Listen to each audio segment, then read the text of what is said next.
Bharat Pakistan cricket match అంటే ఎంత craze ఉంటుందో ప్రత్యేకంగా చెప్పాల్సిన పనిలేదు.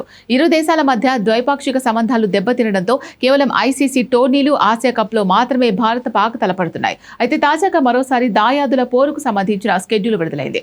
మహిళల ఆసియా కప్ 2026 స్కెడ్యూల్ను ఏషియన్ క్రికెట్ కౌన్సిల్ ప్రకటించింది. పొట్టి ఫార్మాట్లో జరుగుతున్న ఈ టోర్నమెంట్లో ప్రతిష్టాత్మక Bharat Pakistan league match September 5న దుబాయ్ ఇంటర్నేషనల్ క్రికెట్ స్టేడియంలో జరగనుంది. క్రికెట్ అభిమానులకు సరికొత్త వినోదాన్ని అందించేందుకు ఈ హై వోల్టేజ్ సమరానికి దుబాయ్ వేదిక కానుంది. ఈ టోర్నమెంట్ ఆగస్టు 28న ప్రారంభమై సెప్టెంబర్ 13 వరకు సాగనుంది. టోర్నీ తొలి మ్యాచ్లో థాయిలాండ్, హాంకాంగ్, చైనా జట్లు తలపడనున్నాయి. ఈ టోర్నమెంట్లో మొత్తం 8 జట్లను 2 గ్రూపులుగా విభజించారు. గ్రూప్ ఏలో భారత్, పాకిస్తాన్లతో పాటు థాయిలాండ్, హాంకాంగ్, చైనా జట్లు చోటు దక్కించుకున్నాయి. గ్రూప్ బిలో ఆతిథ్య శ్రీలంక, బంగ్లాదేశ్, యుఏఈ, ఇండోనేషియా జట్లు పోటీ పడున్నాయి. భారత జట్టు తన ఆసియా కప్ ప్రచారాన్ని ఆగస్టు 30న థాయిలాండ్తో జరిగే మ్యాచ్ ద్వారా ప్రారంభించనుంది. ఆ తర్వాత సెప్టెంబర్ 3న హాంకాంగ్తో, సెప్టెంబర్ 5న చిరకాల ప్రత్యర్థి పాకిస్తాన్తో తలపడనుంది. ప్రతి గ్రూప్ నుంచి అగ్రస్థానంలో నిలిచిన 2 జట్లు సెమీఫైనల్స్కు అర్హత సాధిస్తాయి. సెమీఫైనల్ మ్యాచ్లు సెప్టెంబర్ 10, 11 తేదీల్లో జరగనున్నాయి. ఈ టోర్నీకి సంబంధించిన విశేషం ఏంటి అంటే మ్యాచ్లన్నీ దుబాయ్ ఇంటర్నేషనల్ క్రికెట్ స్టేడియంలోనే జరగనున్నాయి.